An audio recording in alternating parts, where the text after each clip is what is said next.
Sage Canaday of VO2 Max Productions here with another episode of training for an Olympic Trials qualifier, an OTQ.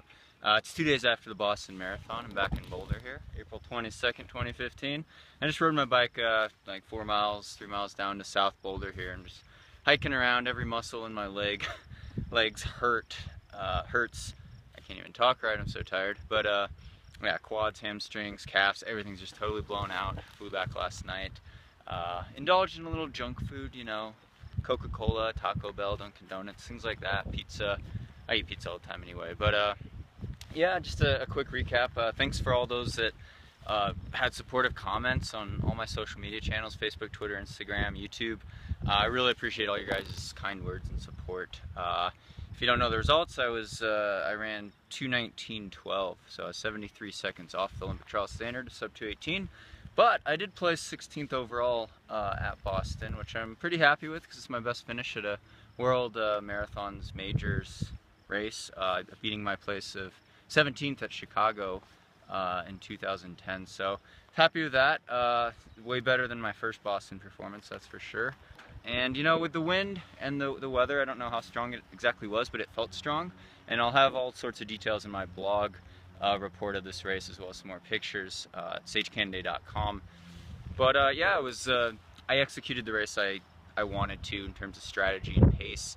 I went for it. I tried as hard as I could, and I tried to compete as best I could, and everything pretty much went to plan, except I was working hard into the wind by myself for several miles there, and I was a little ahead of pace at halfway like I wanted to be, and hit the Newton Hills and kind of felt the wind and rain pretty hard there, and kind of yo-yoing back and forth with a couple guys, non-US guys, who were really competing for places. I think most people probably were, and so like it wasn't real great to get any drafting protection because there just weren't that many people to work with in that regard. And if you have a headwind, you know, I definitely was feeling really cold. I wore my Hoka hat, and so that helped a lot because I think I would have gotten hypothermia if I didn't wear that Hoka hat the whole time. And I was going to throw it off to the crowd, but I was freezing cold, so I didn't do that. And the legs are getting stiff, and about mile 20, I was 1:45.10 through mile 20, and I needed 1:45 flat to be on 2:18 pace, basically. So I knew I was slow at mile 20, and the last 10K there, I knew it wasn't realistic to negative split or close down, even though I tried.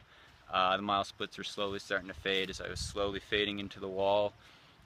You know, hamstrings was about to cramp up the last couple of miles. A lot of pain, no stomach issues or anything like that though, so that was good. But you know, I just couldn't quite get the pace I needed, and but you know what, I'm not going to give up. It's discouraging. I definitely think on a better weather day, everyone would have run a bit faster, but you know, you do what you can in the conditions you have and the obstacles you face, and it's just it's a good confidence builder because I know I could compete. You know, top 20 at Boston was a good goal, and to get 16th place, one place out of the prize money, was a nice thing to add to the running resume, and definitely an amazing event with the crowd support, the organization, and just the history of the race. It's a great city to be in, and really an honor just to toe the starting line there. And you know, what they did with the weather and just everyone coming together, Boston Strong, was great to see and really inspiring. And for those of you that I met in person at the expo, really also awesome and great to meet you guys, and really cool. So you know, I wish, if you ran Boston, I hope your race went well, and I wish you the best of luck with all your training in future races too. I guess in closing, the series probably isn't totally over. I'm gonna try again. I have until January 17th of 2016 to hit the standard of sub 2:18. The trials, of course, are in LA in February though, so it would be a month before the Olympic trials if I did do that, and that would be a last ditch effort. Probably would do Houston. Of course, that's only 5 weeks after the North Face 50-mile endurance challenge in December, which I always like to do. So mixing it with ultras, mixing fast road running at relatively shorter distances with ultra marathons in the mountains, up really steep terrain and technical terrain, is kind of a challenge for me too this year. And with the timing of my schedule, it's going to be extra tricky.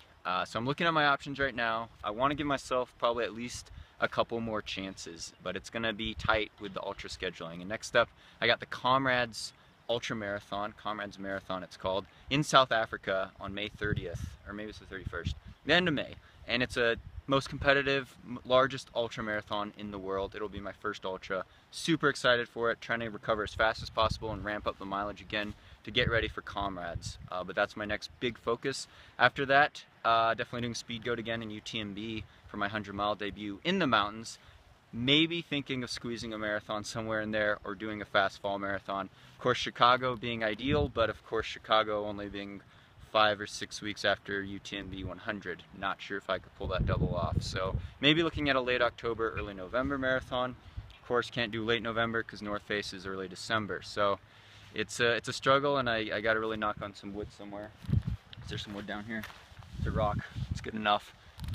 You know, for my health, because it is risky. It's not ideal to be racing so frequently and to be banging up my body like this. But I'm going after my goals and going after my dreams, and the Olympic Trials Marathon is definitely a big one, as well as continuing on with the ultras and moving up in distance. So like mixing it up, it keeps it fun, it's good variety, and appreciate all you guys following along with the subscriptions and all the views for these videos. And again, I you know, wish the best of luck to you in all your future endeavors and future races and training, and really do really appreciate all your support and comments and likes and shares and subscriptions to the social media and this YouTube channel. So thanks again, guys. I couldn't do it without you, and stay tuned for more via 2Max Productions.